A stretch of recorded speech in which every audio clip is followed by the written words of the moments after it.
Teocentrismo versus antropocentrismo. Falamos sobre o surgimento dos burgos, falamos sobre a invenção da imprensa, uma escola literária ou um período de transição. Olá, queridos ouvintes do podcast de Camões a Clarice. Essa semana, mais uma vez, trouxemos para vocês um período muito importante que aconteceu também lá na literatura portuguesa, que é intitulado Humanismo. Seria ele uma escola literária ou um período de transição? Tudo isso nós vamos descobrir com os nossos hosts da vez. Eu, Vitória Gurjão, Ana Paula, Isamara e Douglas Nobre.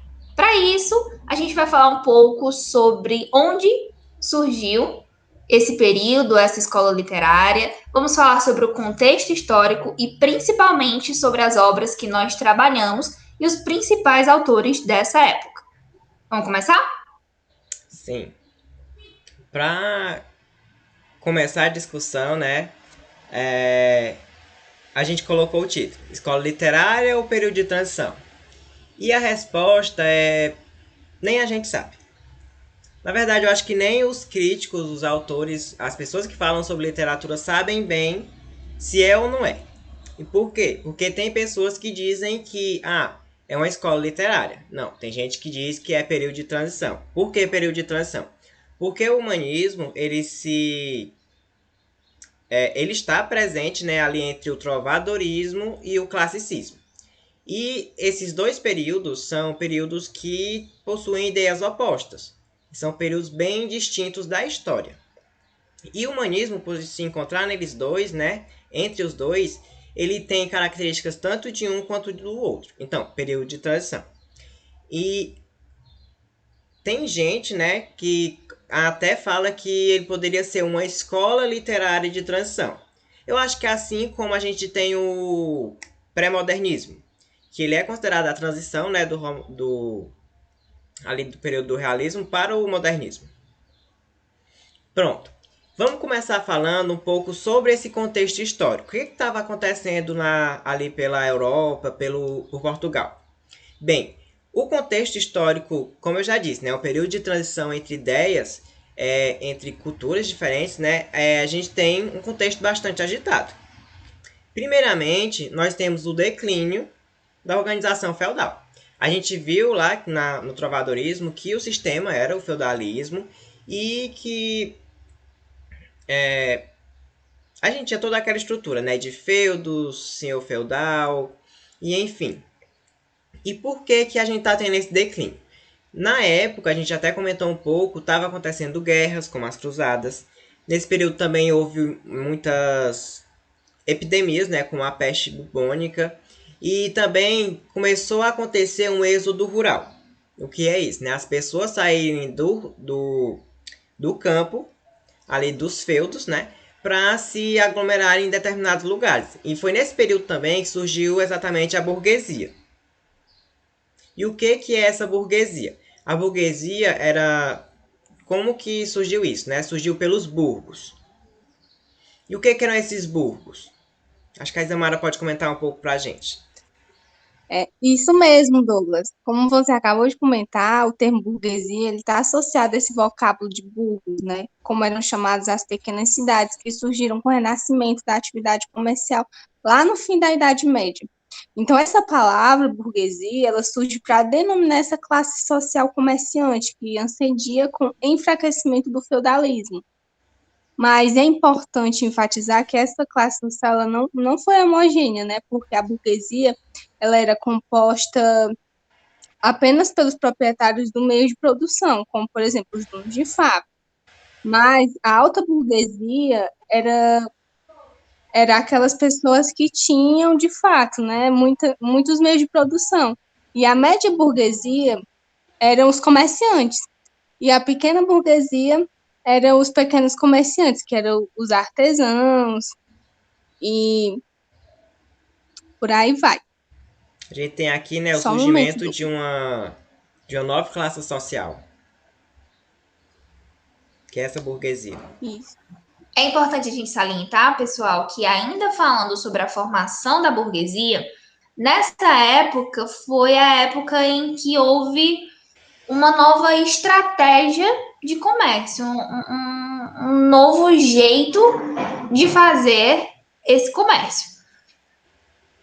Antigamente, no período anterior a esse que nós estamos falando, as trocas comerciais, as relações comerciais eram feitas através do escambo. O que era o escambo? Era a troca. Eu produzo determinado produto, enquanto uma outra pessoa que produz outro vai fazer essa troca para que não haja prejuízos entre mim e ela. Digamos que eu crio ovelhas, né? Aí tô precisando de, não sei, feijão. Sim, Então eu vou lá com a Vitória que produz feijão e eu troco minhas ovelhas pelo feijão dela. exatamente. Era esse o processo de escambo, esse processo de troca. E onde que O que aconteceu? acontecia uma coisa importante, né? Onde que acontecia esses processos? Acontecia nos burgos. Uma coisa que a gente esqueceu de falar lá no começo. O que são esses burgos? São vilas organizadas e muradas. Então, são cidades muradas onde acontecia esse comércio. A gente falou, né, que aconteceu esse êxodo rural e as pessoas iam exatamente para esses burgos, que foi onde começou a surgir esse comércio, essa troca utilizando a moeda e não mais o escambo. Pronto, era isso que eu ia falar exatamente agora. Antigamente, as relações comerciais eram feitas através do escambo. E durante esse período em que houve a ascensão, a formação da burguesia, foi criada a moeda. Ou seja, as relações comerciais estavam agora em um outro patamar. E com a criação da moeda, as pessoas começaram a enxergar-se como passíveis de riqueza ou de pobreza. Eu acho que foi o Douglas que falou, as pessoas, acho que ele ainda vai falar sobre isso, mas anteriormente as pessoas tinham o pensamento de que se nasciam pobres, elas iam morrer pobres. Assim como se nasciam ricas, elas iam morrer ricas. Mas depois disso, depois dessa criação da moeda, o homem se viu passível de mudanças. Ele se viu como um ser que era capaz, sim, de mudar o seu destino, e acho que isso a gente vai comentar um pouquinho mais à frente. Sim. Mas grande parte dessa nova versão que o homem tinha de si mesmo se deu justamente através dessas relações comerciais. Essa troca, essa moeda que era passível de enriquecer ou de empobrecer uma pessoa. Nós temos também um ponto muito importante nesse contexto histórico, é o mercantilismo, né? Teve essa expansão marítima e as colônias. O mercantilismo ele também é chamado de capitalismo comercial, né? Porque, para quem não sabe, foi meio que o início do capitalismo. Ou seja, levou os reinos europeus à expansão através do mar, de modo a extrair ouro, prata ou matérias-primas de territórios coloniais que eles descobriam e que eles dominavam também. Então, assim, eles geravam os produtos que enriqueceram. Então, foi exatamente essa relação que implantou entre Portugal e sua colônia na América que o Brasil, no século XVI, até a proclamação da sua independência. O mercantilismo ele durou aproximadamente uns 300 anos, mas ele começou a entrar em decadência a partir do surgimento de teorias liberais que contestavam a participação do Estado na economia. E também, após a Revolução Industrial, aí acabou desandando tudo. Pronto. Porque E a começa burguesia lá teve... nesse nosso século XIV, né? Por volta do século XIV, XV, que é o período da nossa escola ou período de transição. Isso, porque a burguesia ela procurava um maior espaço político e econômico, assim como nas suas reivindicações. Não por isso que os povos oprimidos eles contestavam sobre o antigo regime também. Exatamente. Pronto. E aí, como a Vitória já tinha mencionado antes, a gente tem essa questão da mobilidade social. E o que quer dizer essa mobilidade social? A mobilidade social ela diz respeito a uma mudança de posição, né, de uma determinada pessoa, isso dentro de uma estrutura hierárquica, né, na sociedade. Isso quer dizer o quê? Que tem sim como uma pessoa ela ascender socialmente, né, com o passar do tempo. mudando a sua condição na qual ela nasceu, né? E então, uma pessoa que era inicialmente pobre, ela pode sim passar a ser rica, né? Isso não. A questão dela nascer é, pobre não quer dizer que ela não vá transcender as barreiras do seu nascimento, né? E por quê, né? A gente tem essa troca de ideias, né? Como a gente viu na escola anterior, vocês devem lembrar, lá a gente não tinha mobilidade social. Por exemplo, o rei, a monarquia, por mais que eles perdessem todo o dinheiro deles, eles nunca iam deixar de ser monarquia. Eles nunca iam deixar de ser privilegiados por isso. E o plebeu, ele não conseguia de forma nenhuma ascender socialmente, como a Ana Paula falou. E a gente tem essa mudança de ideia. A Vitória comentou isso pra gente, né? Com o surgimento da moeda, o surgimento do comércio, as pessoas começam a perceber isso, né? Que essa barreira do nascimento, ela não é sólida. A pessoa pode sim ascender socialmente. Quer dizer alguma coisa, Paula? Essa mudança, sim, essa mudança, né, essa mobilidade social, não diz respeito somente a essa questão de ser rico ou pobre, né? Dentro do humanismo, isso também se aplica lá na poesia palaciana, né, que é diferente do trovadorismo, que o amor, ele não era, como é que eu posso falar? Ele não era atingido, já que não. A gente já tem um amor no qual ele vai se concretizar. Já é algo mais palpável, né? Isso. Pronto. E como a Ana Paula falou dessa questão do amor, né? Nesse período do humanismo, a gente já tem uma certa valorização das emoções humanas. E também a gente vai falar um pouco mais sobre isso, essa questão do afastamento dos dogmas da igreja. Por quê? Porque aqui no trovadorismo a gente está entrando no pensamento antropocêntrico. O que seria esse pensamento antropocêntrico? Antro quer dizer homem, né? Acho que é latim, né, gente? Deve ser. Eu acredito que seja. Não somos bons alunos de latim. Mas enfim, antro quer dizer homem, né? E centrismo, enfim, o homem no centro.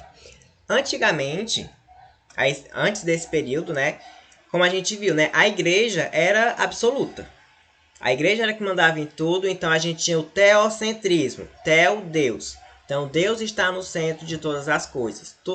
Toda a produção, como a gente viu, novelas de cavalaria, as cantigas, tudo isso, em algum fundinho, mesmo que fosse pouco, a gente tinha a presença da igreja influenciando de alguma forma.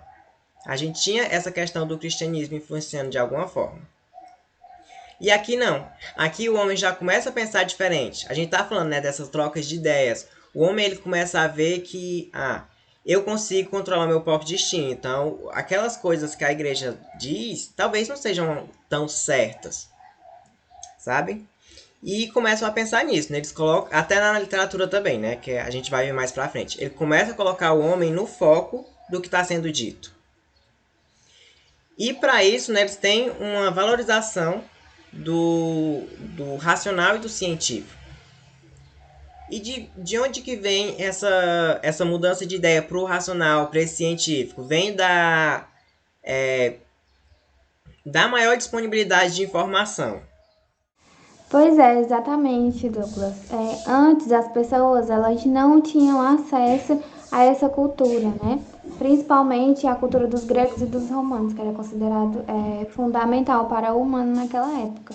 Isso só foi possível a partir do surgimento da imprensa, né? Agora, claro, os textos eram impressos, não mais somente escritos à mão. E, em consequência disso, boa parte da população, né, conseguiu ter acesso a isso. Assim, a cultura ela se alastrou mais, né, tornando mais evidente essa questão de que o homem era o centro, não mais somente a divindade. Mas isso também não deixa de ser uma questão de que o homem agora passou a não acreditar mais naquilo que era divino. Não, ele agora só se colocava mais no centro, né? Como o Douglas disse antes. Agora o homem ele tinha a capacidade, né, de decidir o que ele queria, não eram somente as ideias da igreja, né? A gente até comentou na última mesa, né, que para um livro ser escrito, ele precisava ser escrito pelos... Não lembro o nome, mas eram os monges que escreviam à mão cada livro. Então, para a produção de um livro poderia levar meses, anos, até dependendo do livro, né? E aqui começa a difundir isso, né? Dissociar-se essa ideia. Com o surgimento da imprensa, né, as pessoas começam a ter mais acesso. Eles poderiam produzir, claro que, né, ainda é uma imprensa arcaica e tal, mas já tem uma certa produção maior. Puxando o gancho do que a Ana Paula acabou de falar, nós temos as características ideológicas, né? Nós temos, por exemplo, a abandono e a subordinação absoluta da igreja, né? Ou seja, pensando com racionalidade, né? Os humanos passaram a pensar com mais racionalidade. Os humanistas começaram a questionar esses dogmas da igreja, especialmente o poder da divindade. Por exemplo, no âmbito religioso, né, que o Deus era o controlador de tudo e de todos, ou seja, é ele quem decide o destino, né? Mas, para os naturalistas, o homem tem a capacidade suficiente para controlar o seu próprio destino, sem buscar a explicação da divindade. Ou seja, não é que o Deus, eles passaram de deixar acreditar em Deus, mas eles passaram a botar um valor maior no homem, né? O homem ele tem um poder, ele pode decidir sobre as suas escolhas, não somente em Deus. Lá no trovadorismo, né, onde o teocentrismo ele predominava. Pronto, exatamente. Eu queria comentar mesmo sobre isso, Isamara. Que, como a Isamara disse, né? Mesmo que o homem esteja aqui, quando a gente vai falar da literatura, mesmo que o homem ele esteja no centro, que a gente está falando do antropocentrismo, não quer dizer que ele tenha passado do estado de crença para um estado de ateísmo. Não, aqui ainda se tem a concepção que Deus existe, a gente vai ver isso nas obras, a gente vai ver essa questão quando estiver trabalhando a produção da época, né? Mas ele tá mais para essa ideia de que, sim, Deus existe, mas eu posso escolher outras coisas. Eu posso decidir pelo meu destino.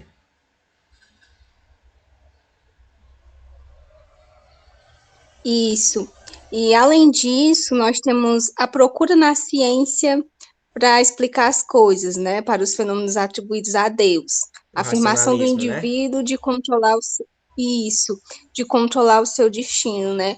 Aí, dentro disso, nós temos o cientificismo, né, que, no caso, o pensamento humanista, ele fez com que houvesse um afastamento dos dogmas da Igreja Católica, né? Ou seja, como o Douglas acabou de dizer, foi um afastamento, não foi uma descrença, né? Não passaram a ser ateus. Então, esse afastamento possibilitou um desenvolvimento no campo das ciências, né? Por exemplo, da matemática, da física, inclusive também na medicina. Então, no humanismo, o que predominou foram esses métodos científicos, com experimentos e fatores empíricos, né? O empirismo ele passou a predominar mais nessa época também.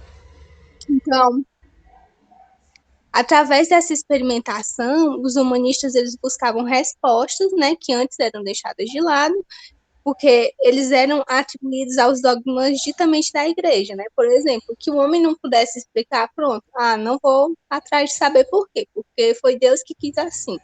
Então, a partir desse momento, eles passaram a buscar explicações. Então, a igreja, no tempo, a igreja alegava que tudo era provocado pela divindade, né? E que não deveria ser questionado. Então, a partir desse momento, isso deixou de ser verdade, né? Porque eles passaram a investigar. E antes desse período, né? Deus depende de tu dizer que não é desse jeito, porque não é, gente. Ó, mesmo a pessoa mostrando os fatos, né? Era capaz da pessoa até ser queimada na fogueira, como pessoas foram. Eu não lembro agora, mas teve alguns filósofos, sociólogos que foram, inclusive, físicos, né? Que foram queimados por conta de dizer, olha, gente, é desse jeito aqui que acontece. Eu estudei, eu fiz, eu tenho aqui as provas, né? Mas não, o que se pensava na época não, foi Deus. Então tu é bruxo, tu tá errado, então vamos te matar.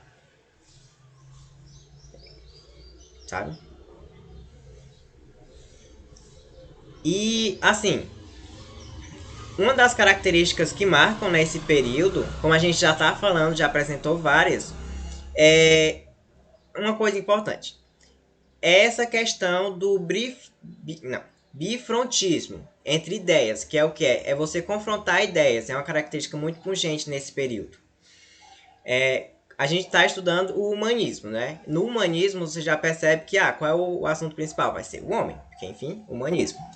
Mas aqui a gente tem muito essa relação de confrontar ideias. Por exemplo, teocentrismo versus antropocentrismo. A gente tem as duas coisas juntas e confrontando isso. A gente falou no começo, né? O feudalismo contra o mercantilismo. A nobreza contra a burguesia. E o choque entre isso. No trovadorismo, a gente tinha a cavalaria. Agora o que está em foco é o quê? É as viagens marítimas.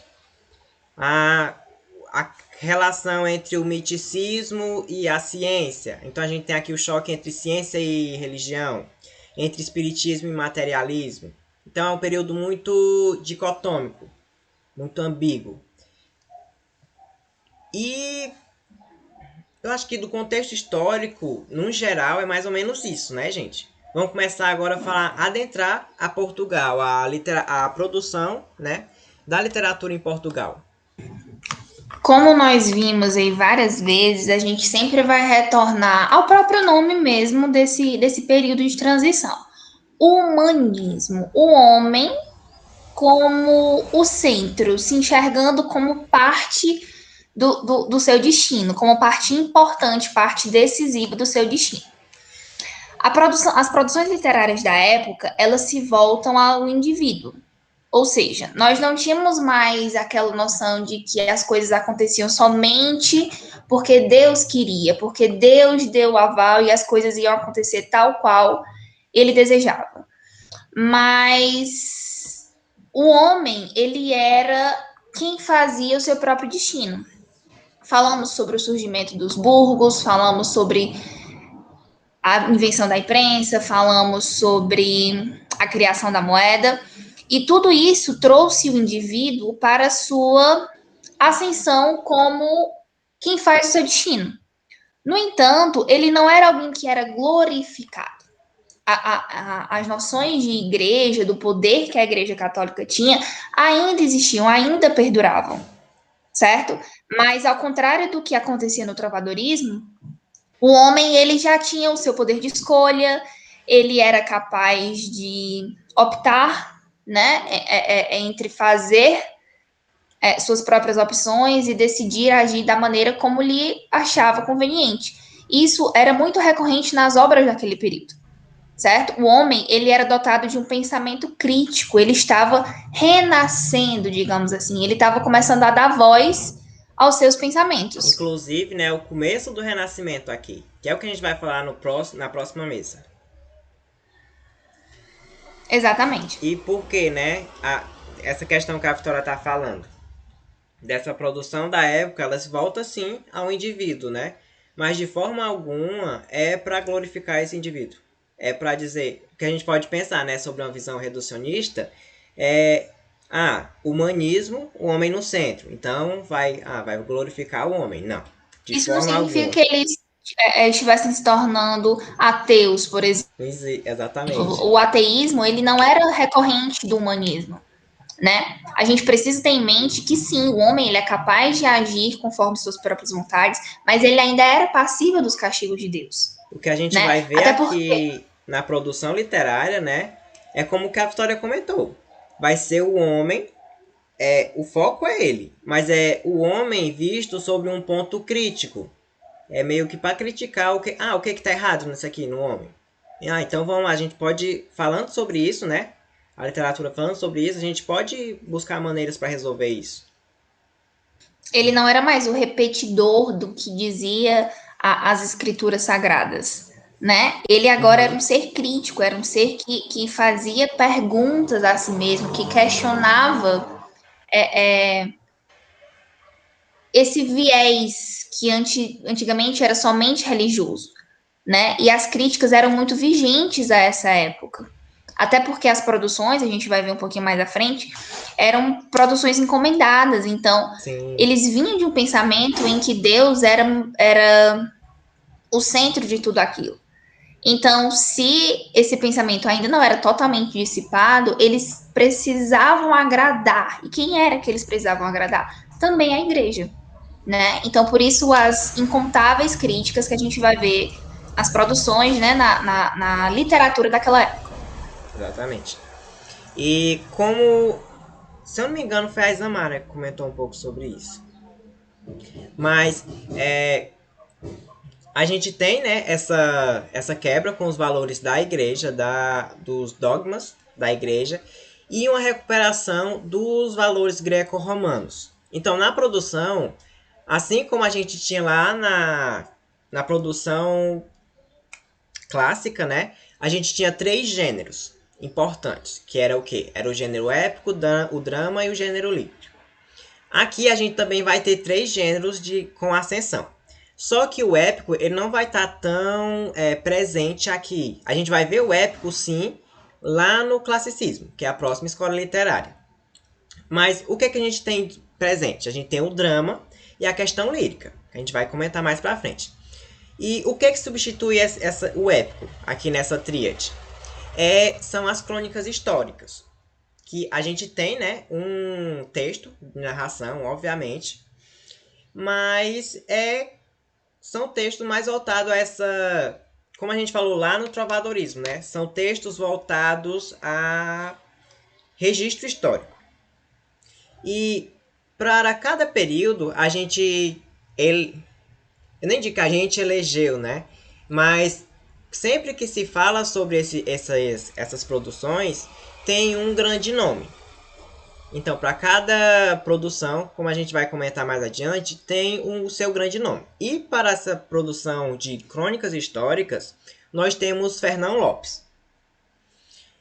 Tá, eu vou falar um pouco mais à frente sobre ele. Mas o que é essa produção crônica? O que são essas crônicas históricas? É um texto narrativo, né, e artístico que essa produção se dá início quando Fernão Lopes ele é declarado cronista oficial do reino. Ou seja, o rei ele pagava o Fernão para produzir essas crônicas, para falar sobre a história de Portugal. Então, ele tinha acesso à historiografia, todos os documentos possíveis, né, da historiografia de Portugal. E ele podia falar sobre o que ele quisesse, né? Claro que nem tudo que ele quisesse ele poderia falar. E do que tratava especificamente essa produção? Era a descrição detalhada dos acontecimentos no palácio, nas aldeias, ou seja, era a descrição da sociedade em si. Então, aí ele apresentava as festas populares, os acontecimentos da corte, e ele era muito tinha que estar, né, já que é uma produção histórica, ele era muito apegado à verossimilhança. O que é essa verossimilhança? É aproximar-se muito do real. Agora, vocês lembram que lá no trovadorismo, eu falei exatamente sobre essa questão de ter a crônica histórica já está presente na literatura. Só que essa crônica histórica, ela não tinha um valor literário. E por que que agora, no humanismo, a gente tem essa crônica com valor literário? Bem, por quê? Como eu disse, o Fernão ele tinha que descrever a sociedade. Ele tinha que falar sobre essa sociedade. E quando ele falava sobre isso, ele meio que traz uma voz aos plebeus, que era uma classe social, obviamente, né, completamente desprestigiada. E ele trazia, né, nas suas obras, nessas crônicas, uma visão de quais as condições de vida desses plebeus. E meio que ele traz um pedido de igualdade, né? De melhoria de vida para essas pessoas. E muitas vezes ele chega até a criticar o rei. Aí o rei não gosta disso, é claro. Que ele tá pagando o cara para falar ali sobre Portugal, para escrever sobre as coisas boas, né? Supostamente. Aí o cara vem e começa a falar, criticar o rei. Ele não gostou nem um pouco. E por conta disso, né, Fernão Lopes, ele é exilado em sua casa. Ou seja, o rei manda exilar ele, que nunca mais ele poderia sair, porque se ele saísse, era capaz até de matarem ele. E, inclusive, né, muitos dos textos que ele produziu com essa relação da crítica à sociedade, ao rei, como a gente tá vendo, né, ele coloca aqui em foco esses indivíduos. Qual o indivíduo que ele está colocando em foco? A plebe. Claro que não é sempre que aconteça isso, né? Ele tinha que falar também sobre as questões que ele estava sendo pago para escrever. Mas de vez ou outra ele introduzia isso ali e isso foi desgostando essa corte. Tá, mas vamos dar alguns exemplos dessas obras, né? Por exemplo, a gente tem as Crônicas del Rei Nós temos as Crônicas del Rei Dom Pedro, Crônicas del Rei Dom Fernando e também as Crônicas del Rei de Dom João, que são as das mais conhecidas. Ou seja, o que ele vem falar nessas crônicas? Ele vem falar sobre o período em que esses reis estiveram ali no mandato. É esse o nome, gente? Mandato? Reinado? É reinado, né? Reinado. E acho que é basicamente isso, sobre essa questão das crônicas históricas.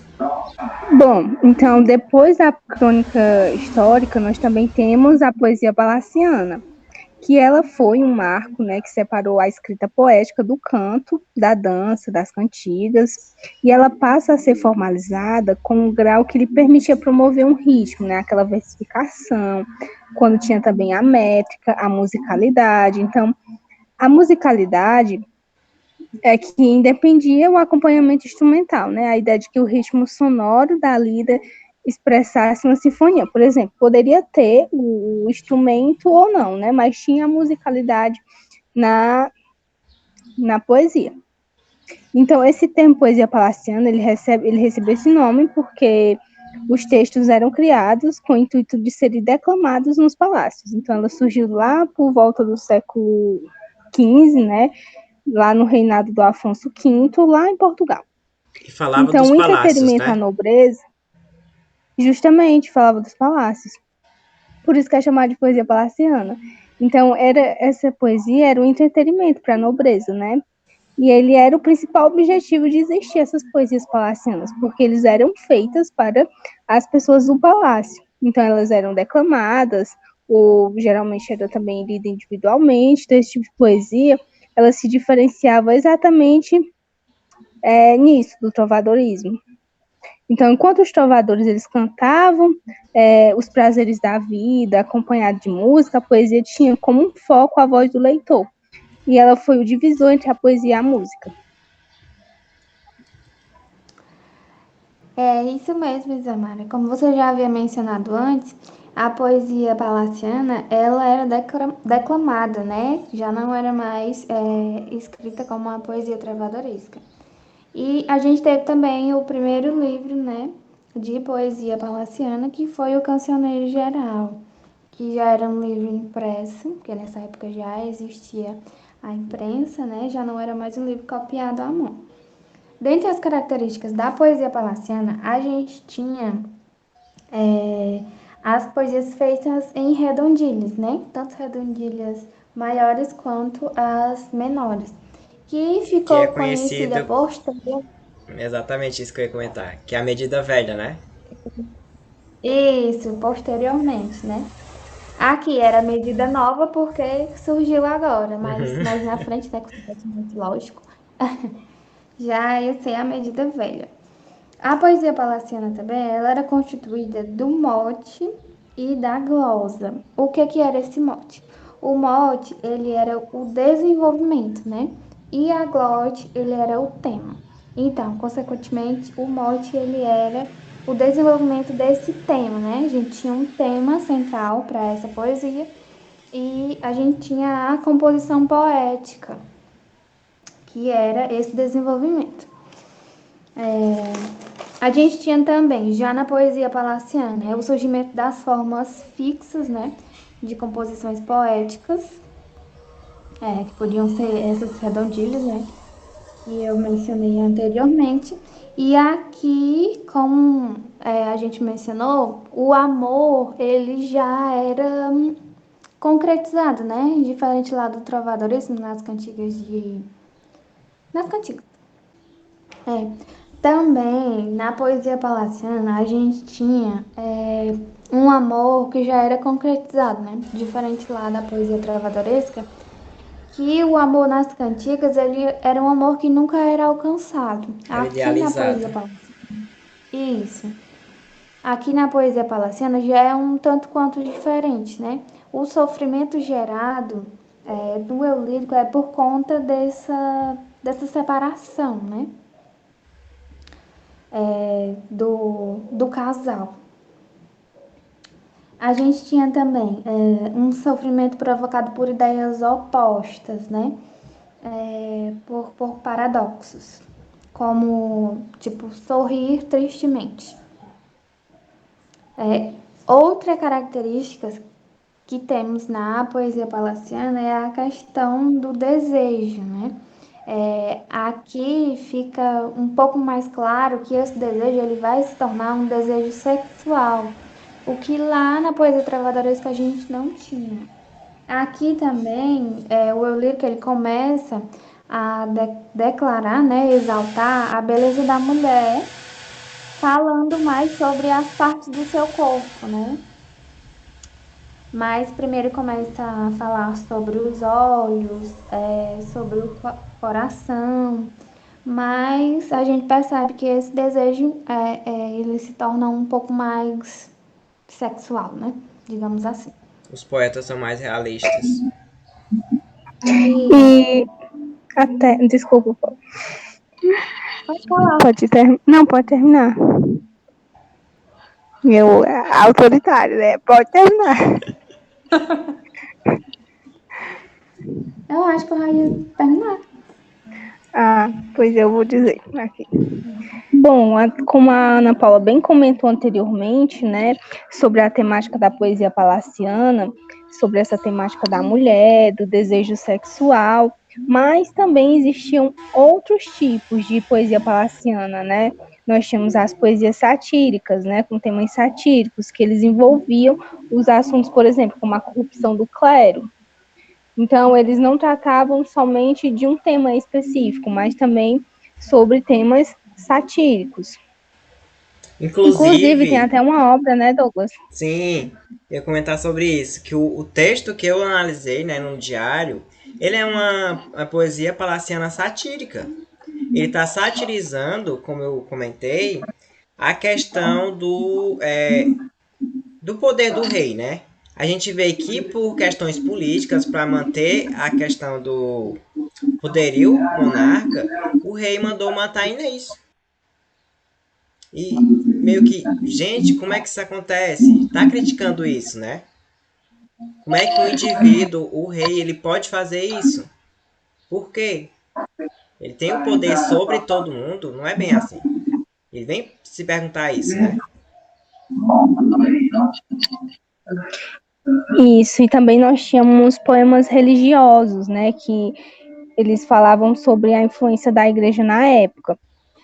Só lembrando que esses poemas, eles eram curtos, né, eles eram breves, porque, como eu até falei anteriormente, eles eram usados para interter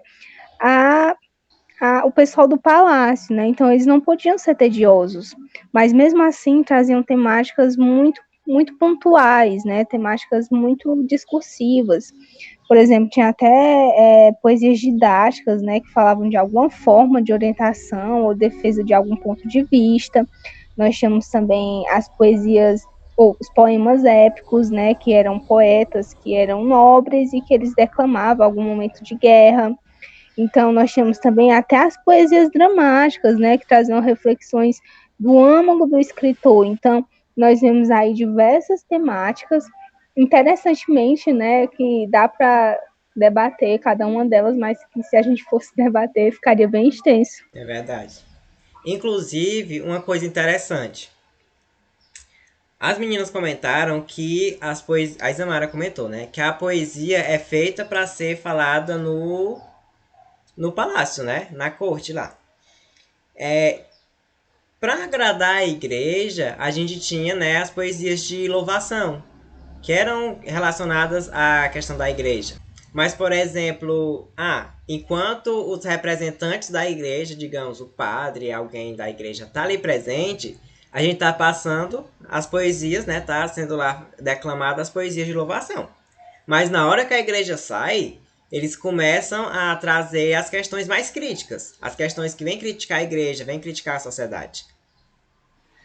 Falando de crítica, outro gênero que era muito recorrente dentro das produções do humanismo, não só na literatura portuguesa, mas também na brasileira, é o gênero dramático, o drama. E como principal nome desse gênero dentro do humanismo em Portugal, nós temos Gil Vicente, né? Tivemos esse autor que adotou esse pseudônimo para fazer críticas vigentes à sociedade da época, utilizando de alegorias, utilizando de outros recursos dentro da própria literatura para criticar a sociedade vigente da época. Gil Vicente, ele é considerado o pai do teatro, certo? Ele foi o autor de inúmeros autos e farsas que são muito recorrentes até hoje. Inclusive, a obra que está presente lá no nosso diário de leitura, que é O Alto da Barca do Inferno, né, que faz parte da trilogia das barcas, ele foi capaz de... Como é que eu posso dizer? Eu acabei de esquecer a palavra. Inspirar um alto que é muito conhecido de todos nós brasileiros, que é o Alto da Compadecida. E assim, lá no nosso diário de leitura, nós já vimos, vocês devem ter ouvido, que Gil Vicente, ele é capaz de trazer personagens e julgar, né, dar um jeito de julgar se tais personagens, de acordo com as alegorias que eles representam, os fatores sociais que eles representam, devem ou não serem perdoados pelos seus pecados e se devem ou não ir para o céu. Daí que vem a crítica, né? Daí que vem a crítica. Vocês devem lembrar que nessa obra ele traz duas alegorias de céu e de inferno, na verdade são duas barcas que são movidas, né, pela figura do diabo e a figura do anjo, e uma série de personagens que vão, depois da sua morte, né, vão ser julgadas, ou seja, vão depois desse julgamento é que serão destinadas ao inferno ou ao céu.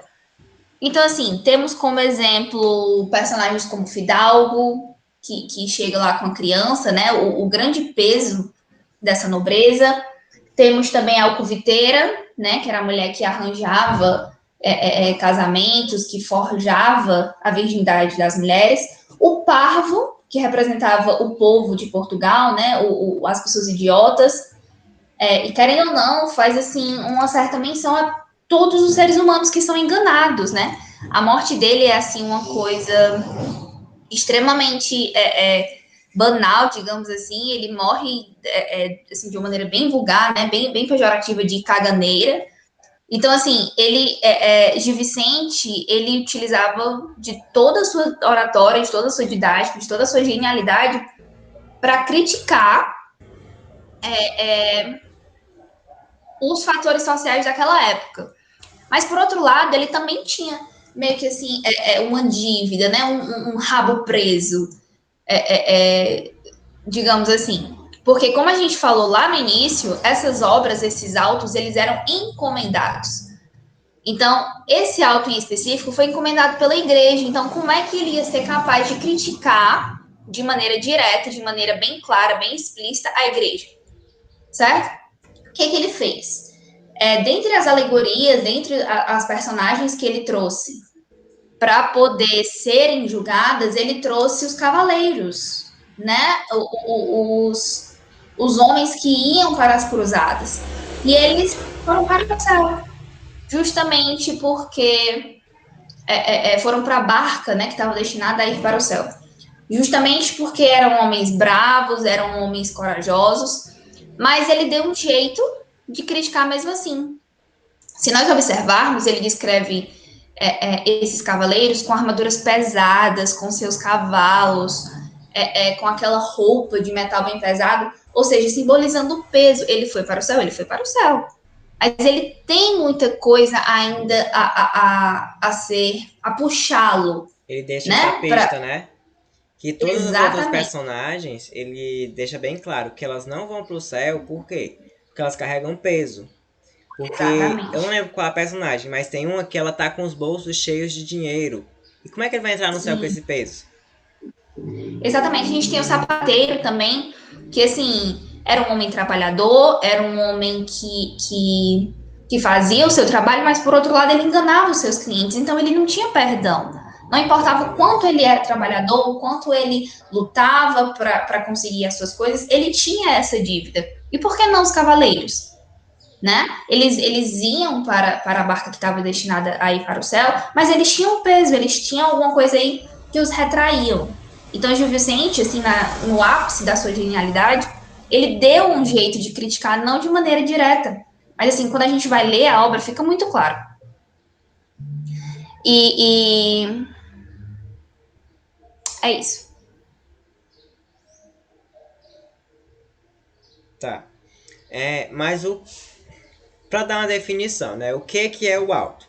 É essa peça de caráter religioso, como a Vitória bem comentou, mas que em si, como a gente vem tratando desde o início, né? Ela procura estabelecer a relação desse homem com a religião. Como que a religião influencia no homem? Não. Como que essa religião ela interfere nesse homem, por exemplo? Ela vem questionar isso. Uma coisa importante, a gente está falando, né? Ele está criticando a igreja, está criticando as classes sociais, de como que eles vão fazer isso. Gil Vicente, ele obviamente, né, era cristão, mas ele estava ali criticando essa igreja. E por quê? Porque ele dizia, né, que ele seguia a Bíblia, não a instituição. O que ele está criticando são os valores dessa instituição, né? Que muitas vezes a gente sabe. Tinha lá a venda de indulgências, né, Vitória? Todas as coisas, quando a gente para analisar, a gente fica pensando, meu Deus, como é que a igreja fazia isso? Exatamente. Sempre pregou tanto o amor ao próximo, né? Sempre pregou o perdão. E, por um outro lado, é capaz de condenar, de julgar. E, assim, é uma coisa que é muito recorrente até hoje, a questão do fanatismo que algumas pessoas eram capazes de ter. E a gente nem pode julgá-las, porque, como a gente bem disse desde o início, né? A gente vem de um pensamento aí totalmente teocêntrico, em que Deus era o centro do universo, mas não somente isso, a igreja estava ali como detentora de todo o poder, a igreja católica, né? Então, assim, o que a igreja pregava, o que a igreja dizia, por mais que não fosse de acordo com os preceitos daquele Deus que estava naquela Bíblia, era visto como dogma, eram dogmas religiosos, eram verdades incontestáveis dentro dessa igreja. Então, assim, por mais que nós tenhamos uma série de religiosos, de católicos dentro dessas produções, assim como o Gil Vicente, tudo isso estava passível de uma crítica. Né? A gente pode até puxar para os dias atuais, né? Meio que a Bíblia em si, ela diz que... quais são os mandamentos? o resumo de todos os mandamentos. Você tem que amar a Deus sobre todas as coisas e o próximo como a si mesmo. Então, como é que você vai amar o próximo como a si mesmo? E tem gente que, por, digamos, escolhas... como é que fala? Escolhas sexuais. Orientações sexuais. Isso. Por conta de orientação sexual, ela é excluída da igreja. Como é que você está amando o próximo se você não aceita a pessoa como ela é? São críticas que a gente tem hoje em dia, né? E ele faz essas críticas também lá em 1400 e bolinha. E ainda são importantes hoje em dia.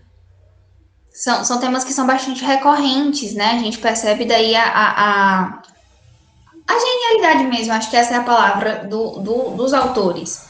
Porque, assim, se você fizer um recorte e trouxer essa obra para dentro do contexto atual, ela cabe, né? Então, assim, é uma coisa que ainda é muito recorrente, E por né? isso que perdura, né? É uma coisa que é atual até hoje, é uma coisa que as pessoas ainda leem até hoje. Exatamente. É um cânone. Extremamente relevante, né? Não só para a época, mas para todas elas. E além disso, tem as farsas, né? Além dessa produção dramática, né? Além dessa produção dramática dos autos, a gente também tinha as farsas. E o que eram essas farsas? Eram textos curtos, assim como os autos também precisavam ser relativamente curtos, né? Porque eles precisavam ser ensinados ali dentro da corte.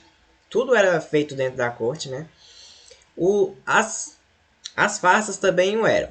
E ela também tinha esse senso crítico, mas também ele tinha um senso muito cômico. Até mais que os próprios autos. Que era muitas vezes para gerar o riso. Então, nesse sentido, eles tinham personagens grotescos e caricatos. O que é um personagem caricato? Eu vou falar. E o que são esses personagens caricatos, né? São personagens que as características que os fazem, né, eles são exageradas. O que é uma caricatura? Por exemplo, um desenho que é a caricatura.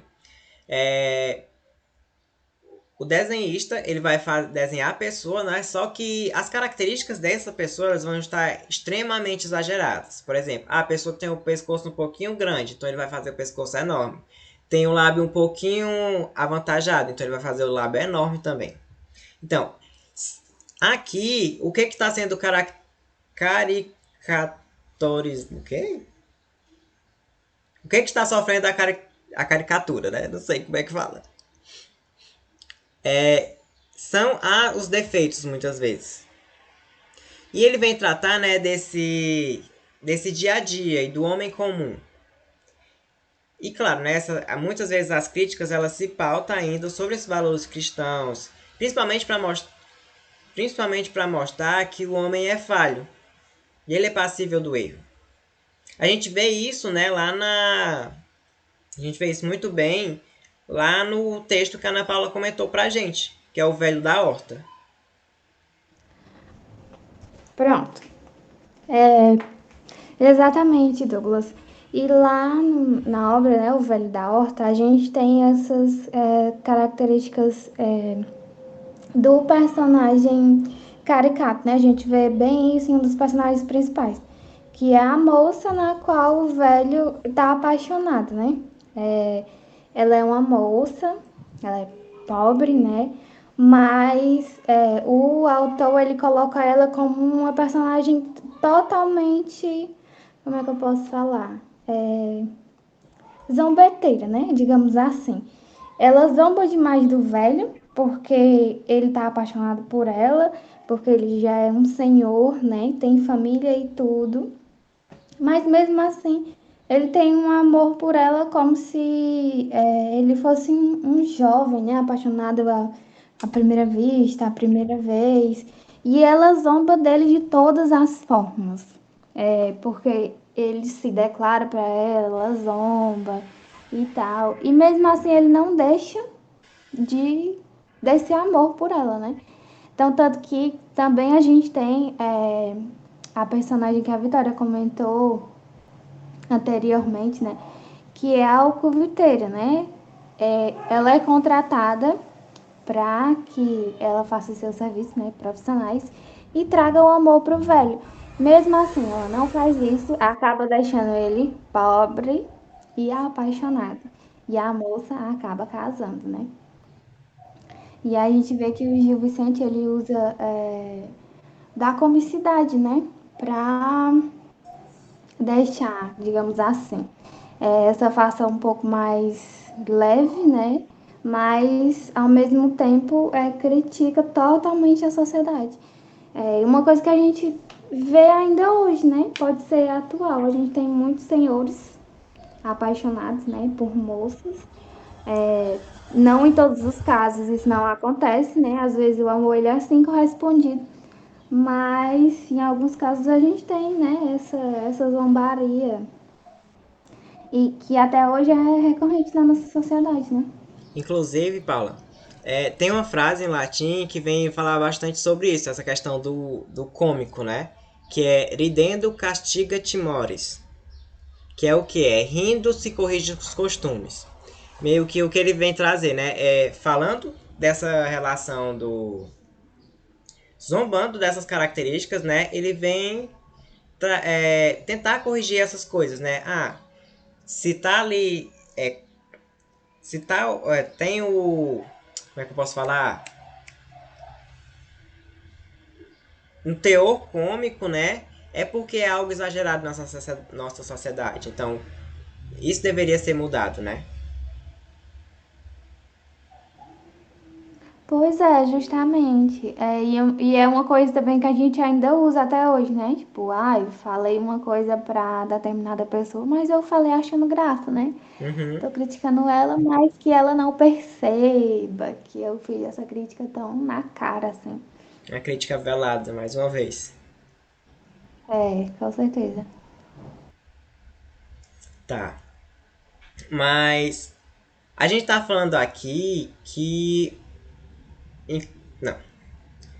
Uma coisa interessante. Vai aí pro... Vamos criar um quadro. Não. Vamos criar um quadro aqui. O fato histórico interessante. Uma coisa interessante, né? Ainda sobre essa questão do Gil Vicente, pra gente finalizar aqui o podcast, a Vitória comentou, né, que esses textos que o Gil Vicente faziam, eles eram encomendados. E por quem que eles eram encomendados? Em 1502 nasce o filho de Dom Miguel e a Dona Maria, que eram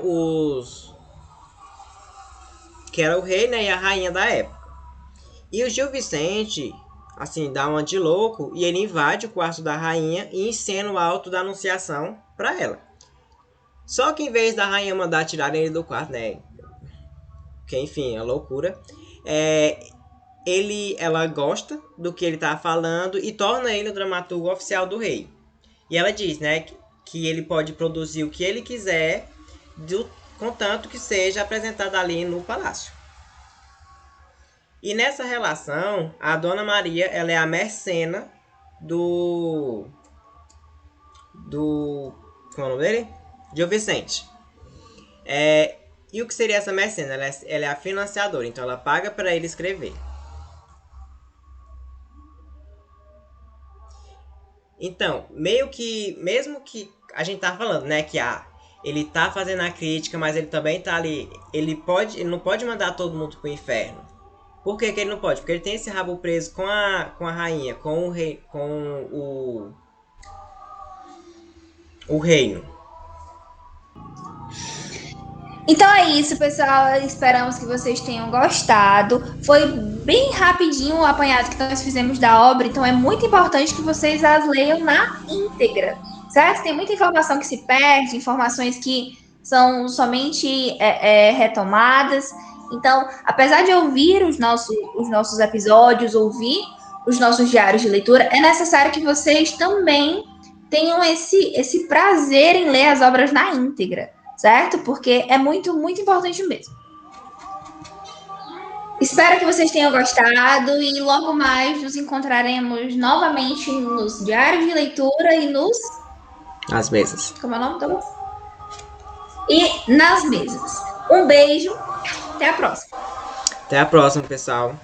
Perdoai-nos pelos Tchau, barulhos aí, pessoal. que não entendo. O dia que nós para pra gravar, todas as motos passam aqui.